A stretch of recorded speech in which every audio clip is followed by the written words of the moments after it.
Welcome, Magic Folk. Today we are talking professions in Wizards Unite and what they are, who leads them, and how they work. So stay tuned. So when we launch, we will have 3 professions. 1, Auror. 2, Magizoologist. And 3, Professor. I should remember that because that's the one I'm going for. So in Harry Potter lore, an Auror is an officer in the Ministry of Magic who is skilled at taking down dark witches and wizards and investigating crimes related to dark arts. Harry Potter became a Auror after he left Hogwarts.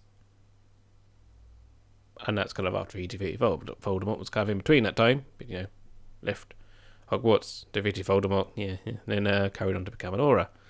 Harry later becomes head of the Auror office, and then originally he was joined with Ron, and then Ron leaves to join Weasley's Wizard Wheezes after a period of time, and Harry becomes the leader.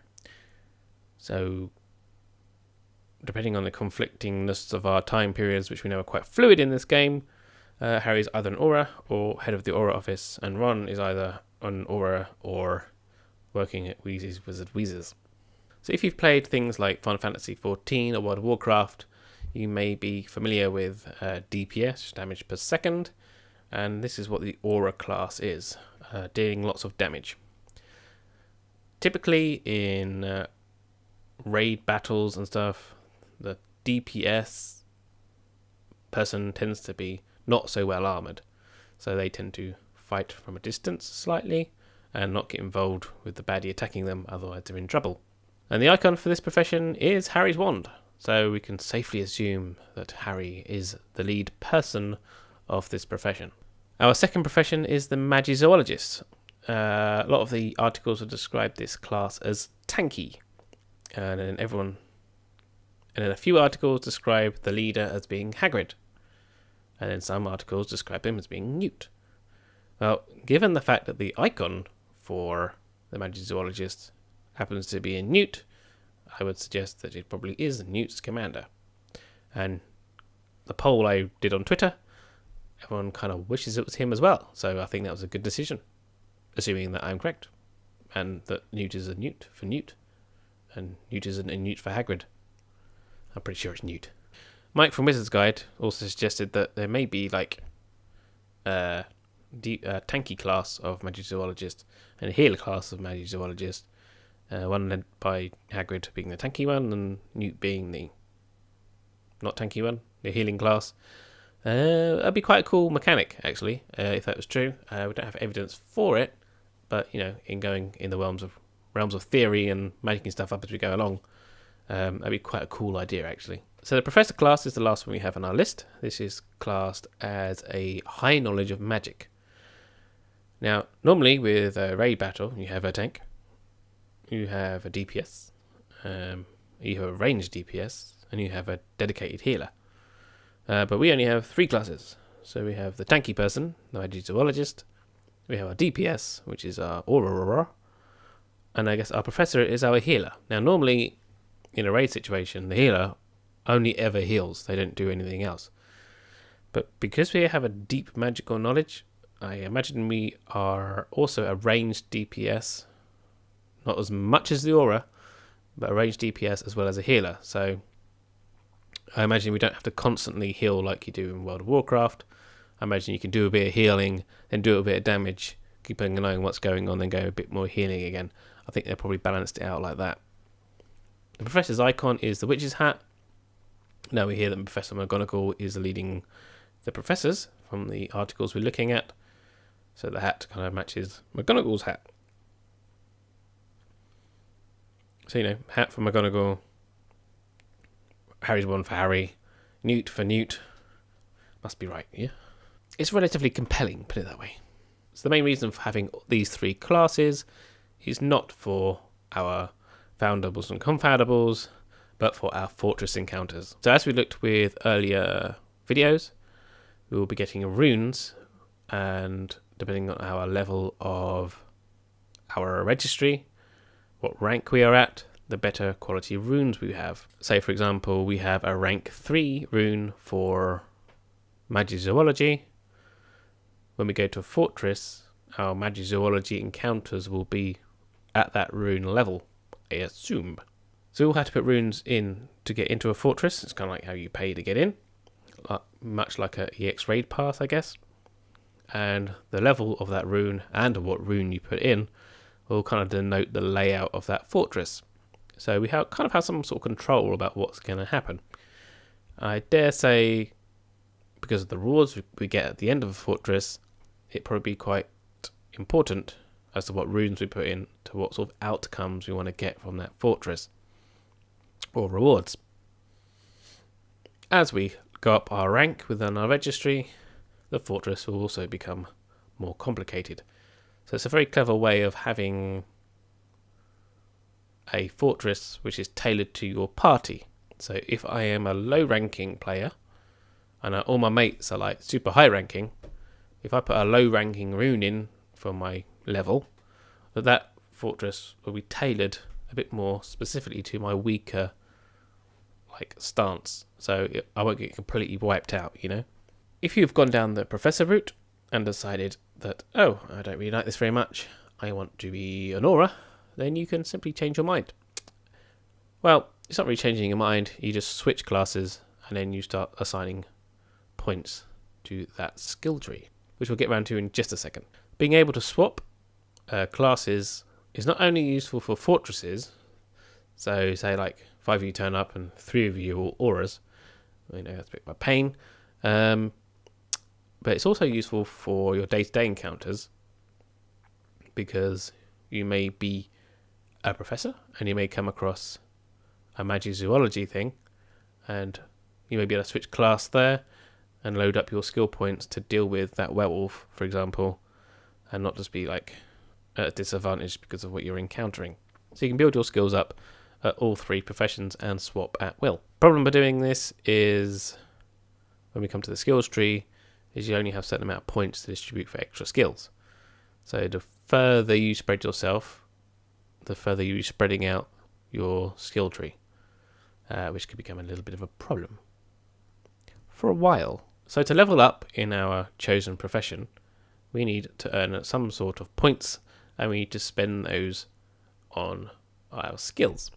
In the form of Wizards Unite, these come in books and scrolls. Once you've assigned a set of scroll or book points on the skill tree, you cannot take them back. Okay, so once it's there, it's set in stone. So you kind of have to be a little bit careful and think a little bit ahead of time what you're going to assign. A later video to replace this one, when we actually get an idea of what's happening, will explain a bit more on how to assign those skill points for your party. So what do these skill trees look like? Well, there is the Auror skill tree. At the top of the screen, we have a link back to the map and a link to the shop. We can also see our book count and our scroll count. TechCrunch says that TechCrunch calls these tokens, and it says you can do this with tokens you earn from encounters, leveling, and challenges. So encounters we know are like the foundable encounters and confoundable encounters. Leveling is leveling your registry, or possibly your rank. But it says challenges. Now this is a mechanic we've not seen yet, unless they mean fortresses as challenges. So a lot of these articles are getting a little confused, which is a little bit annoying. But I will think we may assume that challenges means fortresses, as there's no mention of any other challenge yet. Another article, so many articles, I can link you all of them in the description. There are hundreds of them. Well, it feels like there's hundreds of them. Scrolls you get from tackling foundables, so your day-to-day gameplay gives you scrolls, and books you get from fortresses. The lower levels of the skill tree, so your first set of skills, require scrolls as currency. So if you've got 2 or 3 professions, you'll be spreading these points out between each profession, okay? So you'll be quite slow at leveling up. So I suggest, based upon this small fraction of information, is you concentrate on one profession, spending scrolls. Now when you get to a point up the tree where that profession requires you to use books, then you can start using your scrolls to level up a different profession, because they'll become obsolete for the one you're currently working on. You can then use the books you get from fortresses to carry on further up the tree. So once you get that threshold, or past that threshold, we no longer require scrolls, and start switching to books, you can then look at doing another profession. So all these icons mean different things, and are not exactly intuitive. So if we get rid of this image and put this one up, we can see a list of some of the attributes that we have available, and we can take a little guess at what they actually do. So our first one is stamina. So as we've seen in previous videos, when we have our combat encounter, we have the stamina bars along the top. So this could be a way of boosting our stamina levels. Next one is power. So this could be the base damage dealt when we cast a spell. So when we do our trace and we have the bar coming down, that total number we have to start with could be boosted up greater. Next we have our Protego power. So this could be the stopping power of our Protego defense. As we've seen with our earlier videos, when you cast Protego, you still get damage. So our Protego power could be limiting the amount of damage we take when we cast Protego. The next one is precision. So this could sort of dumb down the accuracy that our trace needs to be. Critical power is somewhat unknown. There could be some form of critical hit system in there. Perhaps it is the very top of that bar when you're casting. Proficiency power. It may be a special skill of your class, for example, defense against the dark arts. You then have deficiency defense. This could be a weakness in your class. Totally up to interpretation. I am more than open to your suggestions in the comments below for any corrections to these. I'm kind of making them up as I go along. I ain't going to lie to you. I don't know. Nobody knows, apart from those in Niantic who have signed the NDA. And then we have defense. In the light of Protego, which we thought is our defense, we also have defense. So there may be a form of passive defense.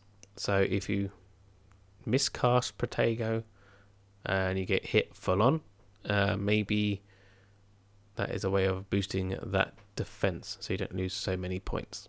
So if we tap lessons, we switch to a menu of area of proficiency. We only have one example of this, so you then tap on the proficiency to go to that skill tree. So it looks like we have multiple skill trees in certain areas of proficiency, I assume. So here we'll recognize some of the icons we just described. The others are unknown at this time, so more mystery to solve, but at least it gives us more content. As you can see, some of the icons are repeated here. So we can stack extra defensive. So get defense, more defense, more defense if you wanted to go that way. There is probably a nice way of navigating the skills tree to give you optimum performance. And then you kind of fill in the gaps later on. I mean, it is technically possible to have everything in the skill tree. And then they don't counter each other, right? So you kind of add points and then have something else that takes those points away. So having a complete tree would make you the OP Wizard of the Century. So without a re-rolling mechanism, although we know it's not critical because we cannot counter our attributes, initially as you build your tree up, we might want to be a little bit careful on how we do it. Specific advice for that, I can't give you right now. We have a mystery red dot. No idea what it means. And here is a mathematical mystery. Okay. In this image, in total, we have 53 icons, because I counted them all by hand. 21 of these icons are lit up. Yet the numbers above say 47 out of 138. So 47 what out of 138 watts, I don't know. But it's definitely talking about data that we cannot see in its entirety. So a lit up icon with a solid line pointing to it means it's your next available icon in your skill tree. When you buy that skill, a gold ring will appear to indicate that it's yours, and then the white line will continue to the next node, and then that will light up. Now on these outer rings, we have little lines, so the outer ring is sort of divided into 2, 3, or 4 segments. This could indicate the cost of that skill, but we don't know. I mean, I'm assuming you can kind of tap on it to give you information about what it's going to cost. But at the moment, we don't know what it means. It may just be decoration. Some of these skills also have a cog background. Again, unknown. We do not know what this means yet. And also we have this mini wizard next to the professor icon. No idea what that means either. You're learning a lot today, aren't you? Now, one of the articles we were reading earlier says that one of the first spells you learn in Magizoology is healing other players. Our Magizoologist is a tanking healer? I don't really know what's going on there. But not only do you buff skills in the tree, but you also gain them. So this could possibly be a reason for our cog. This could be a skill that we gain. So a new spell that we learn or something. We have no idea what the Magizoologist one looks like. And we have no idea what the Professor one looks like. We have no idea what half these icons mean. We're not 100% confirmed on how many spells, scrolls and books that it takes to get them. And we're also subject to the reliability of the articles we've been looking at. And judging by that one of them says Hagrid is the leader of Magizoology and the other one says it's Newt, I can't count too much on those either. But that's all we have.